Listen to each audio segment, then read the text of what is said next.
Evet, Allah kabul etsin. Keşke bir kaşar bana verseydin. Tamam. Unuttum aslında getirecektim. Tansiyonum çabuk.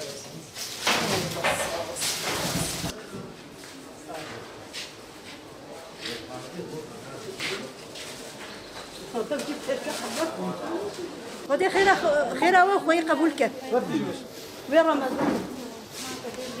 İş olarak deseniz fırıncılık çok zor bir meslek. Ama yapacak bir şey yok. 11 ayın sultanı geldiği için, Ramazan olduğu için hem Ramazanımızı tutarız hem de insanlarımıza ekmeklerimizi dağıtıyoruz. Öncelikle hayırlı Ramazanlar.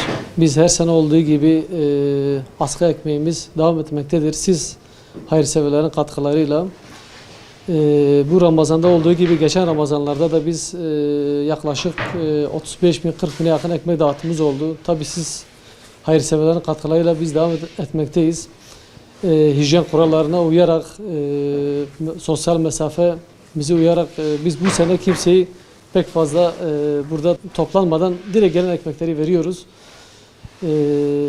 25 yıllık bu fırınımız, bu geleneğimiz devam etmektedir. Bizim bu ekmeği verdiğimiz insanlar muhtaç insanlardır, ihtiyacı olan insanlardır. Allah razı olsun onlardan.